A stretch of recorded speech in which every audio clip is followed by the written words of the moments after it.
Oi, gente do meu Instagram. Aqui tá um pouco escuro, né? Minha casa é um pouco escura. Mas vai ter que ser assim mesmo, gente. Eu quero contar quatro histórias de parto. E parto é uma coisa tão séria que, embora tenha algumas coisas engraçadas que aconteceram comigo, tem coisa muito séria também que eu só fui saber que era séria depois de um tempo. Só fui saber o que estava acontecendo depois de um tempo, mas, em contrapartida, outros partos aconteceram já sabendo o que estava acontecendo e não tinha poder de reação na hora. Enfim, como são muitos filhos, muitos partos, muitas histórias, muitas crianças, eu decidi dividir em temporadas, gente. Que aqui é uma série. Tem que ser uma série de 4 episódios, não temporadas, 4 episódios. E estranho gravar assim, deitado, né, gente? Esse cabelo aqui, gente. Não aguento, não aguento. Eu não aguento isso aqui na minha vida. Mas tudo bem, semana que vem é nóis. E vamos começar pelo começo, né? Rianzinho, maravilhoso, 20 anos de idade. Quando eu engravidei do Rian, eu tinha 15 anos. E foi um parto tranquilo. Na verdade, todos os partos foram tranquilos em relação à minha saúde, né? Graças a Deus eu sempre fui uma pessoa saudável, todas as gestações foram sem qualquer problema, pressão tudo em dia, tudo certinho, tudo ok. As intercorrências que aconteceram foram por causa da intervenção das pessoas, né? Dos médicos, dos enfermeiros, é, que, é, que é a parte mais complicada. Mas vamos lá, do Rian. Primeiro que quando eu descobri gravidez de Rian, ali eu já pensei, né? Será que ele vai nascer ou será que eu vou morrer antes? Porque pensa para contar pro meu pai que a menininha dele tinha engravidado. Meu Deus, foi um caos, foi um caos. Mas a gente vai pular essa parte.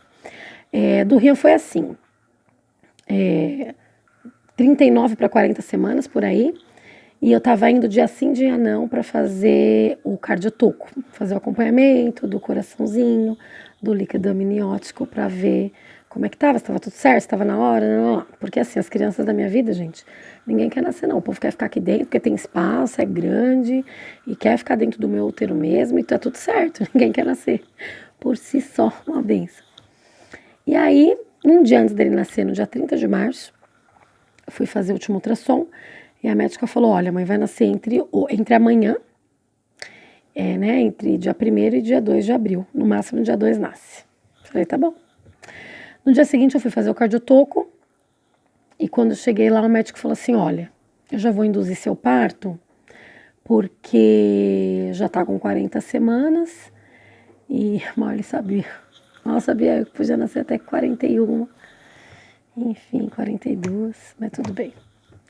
Já tá de 39, 40 semanas e eu já vou induzir seu parto aqui, você vai para casa. Tá aí uma coisa que não podia ter acontecido. Ele descolou, na verdade. Eu não sei se foi descolamento de bolsa ou descolamento de placenta, não sei precisar o que foi que ele descolou ali. Mas ele me mandou para casa. E ele falou que de tarde eu ia começar a sentir as contrações, que não tinha necessidade de internar. E depois de um tempo que eu descobri que não podia ter feito isso. Ele tinha que ter me deixado já internada. Me mandou para casa, mas glória a Deus que deu tudo certo. Então tá aí a primeira violência obstétrica, porque é porque assim, gente, falar de parto gera muita polêmica. Por quê? Porque o sistema é que não tem como eu falar de algumas coisas sem colocar minha emoção e sem colocar aquilo que eu sei, porque eu estudei e pesquisei para isso. Mas porque, para não me alongar muito, tem um documentário chamado O Renascimento do Parto na Netflix. Assistam, vocês vão entender do que eu tô falando. E aí, cheguei em casa, tomei um banho, me preparei e fiquei lá de boa, não estava sentindo absolutamente nada. Só minha barriga que parecia que estava solta, parecia que o Rian tinha parado nas minhas costas, que estava tudo solto, tudo mole.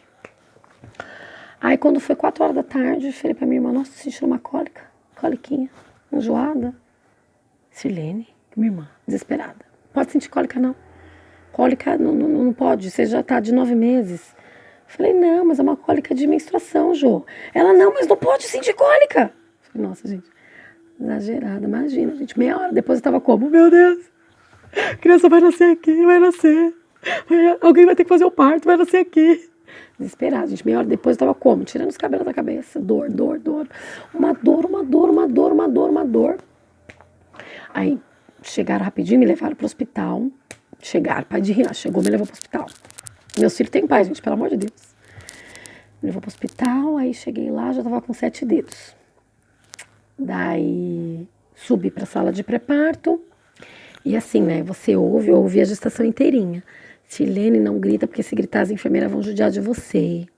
Vão te deixar abandonada, vão te deixar sofrer. Não grita, não grita. Como se eu fosse uma pessoa escandalosa. E realmente eu não gritei, porque em nenhum parto eu gritei na sala de pré-parto. Porque não dá, não conseguia gritar. É tanta dor, tanta dor, tanta dor, que a minha forma de sentir tanta dor, tanta dor, tanta dor, é ficando quieta. Eu mordia os dentes, mordia a língua, mordia a mão, mordia o travesseiro, puxava meu cabelo, me revirava inteirinha, mas não gritava. E não é lenda, gente. Naquela época, e eu acho que ainda nos dias de hoje, talvez em alguns hospitais, apesar de que hoje já existe o parto humanizado, na época que o Rian nasceu não existia, as mulheres das outras camas que estavam gritando, porque cada uma extravasa a dor do jeito que quer, do jeito que se sente mais à vontade, as médicas falavam, as enfermeiras falavam coisas que eu não consigo reproduzir aqui. De tão baixo calão que era. E eu lá me mordendo, ficando quieta e com muito medo de ser judiada, muito medo de sofrer na mão dos outros. Então fiquei quieta, também não conseguia gritar de jeito nenhum. E aí quando chegou o momento, aí a médica veio, né? Primeiro que eu cheguei no hospital dando risada. Não sei, comecei a rir, mas eu ria. Com 7 dedos de dilatação, com uma dor do cão, eu ria. Ria sem parar.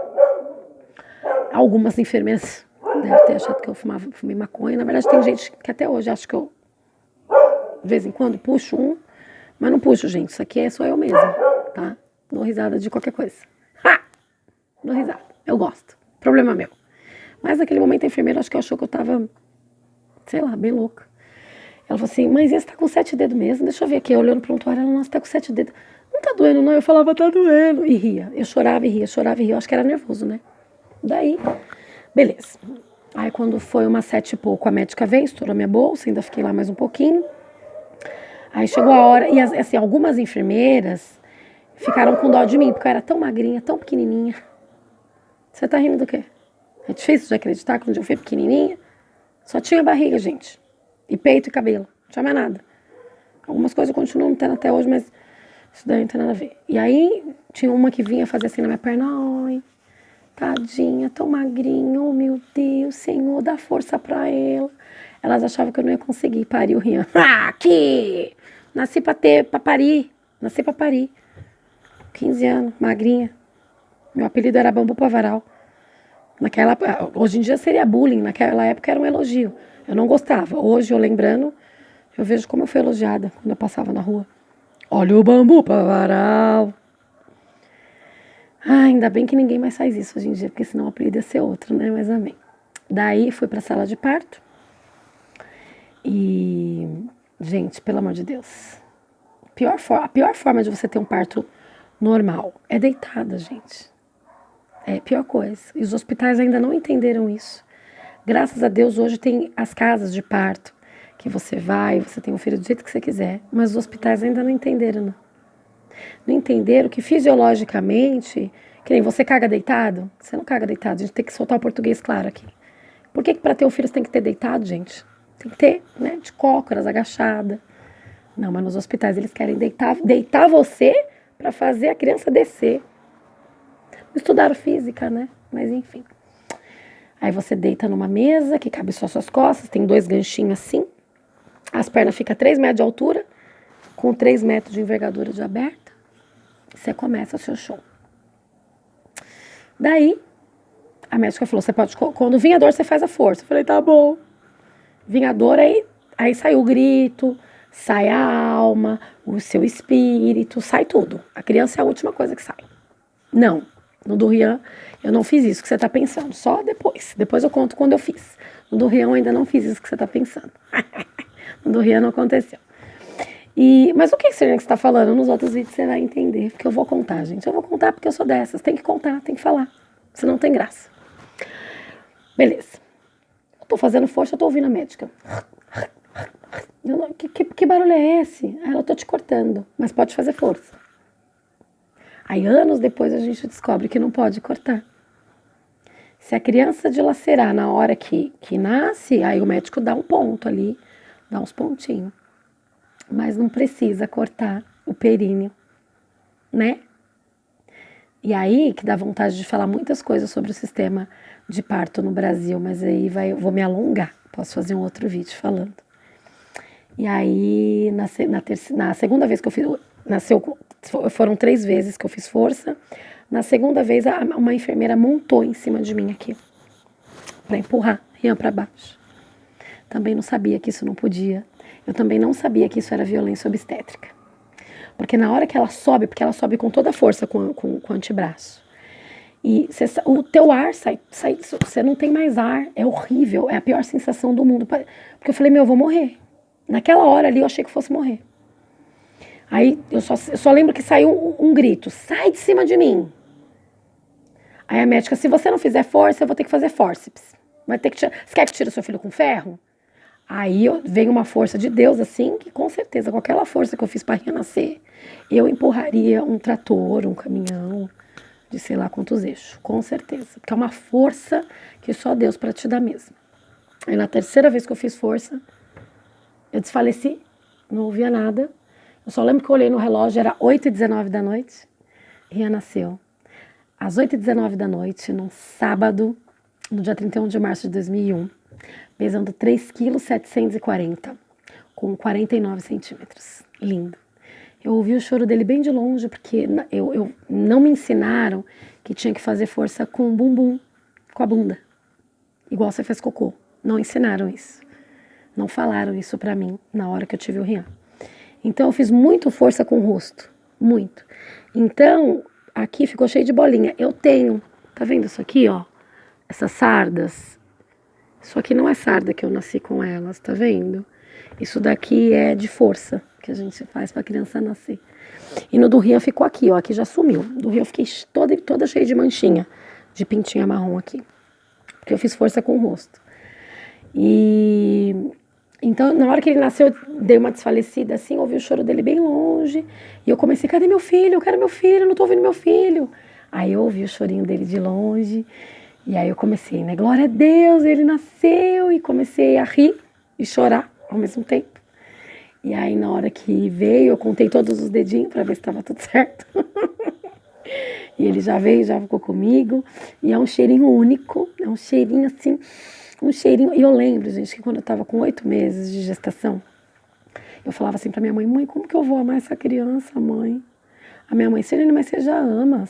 Porque assim, eu era de um jeito. Quando eu engravidei do Rian, parece que acionou um botão e eu virei uma outra pessoa. Foi muito instantâneo a mudança de vida que eu tive, assim, de mim mesma. Eu virei uma mulher mesmo. Deu positivo, pum, apertou o botão, Sirene se transformou. Eu gostava de ficar na rua, eu gostava de andar de moto, eu andava o dia inteiro com as meninas, eu ia pra discoteca, eu ia assim, pouca coisa, eu não gostava muito, mas ia. Gente, pensa numa pessoa rueira, eu gostava de ficar na rua. Quando eu descobri que eu estava grávida do Rian, a minha preocupação era, eu preciso ter um comportamento de mãe, porque ele vai crescer, o que ele vai ouvir falar da mãe dele? Eu preciso de uma reputação, ele não pode ouvir que a mãe dele, algumas coisas ele ouve, né? De fuga, de moto, umas coisinhas que não tem nada a ver. Então, e aí, minha preocupação era essa. Gente, mudei completamente. Usava roupa curta, parei de usar roupa curta. Usava vestinho tubinho, parei de usar vestido tubinho. Tudo preocupada com a minha imagem para ele quando tivesse 15 anos. E mudou completamente minha vida. Foi a melhor coisa que eu fiz na vida. Sirlene, você está incentivando as meninas adolescentes a terem filho? Claro que não. Existe hora certa para tudo. E 15 anos não é a hora certa para ter filho. Mas no meu caso, na minha vida, foi a melhor coisa que aconteceu. Sirene, você faria tudo de novo? Faria. Para ter o Rian, eu faria tudo de novo. E é isso. Essa é a história de Rian. Te amo, filha. Para de chegar de madrugada em casa que você já tá me irritando.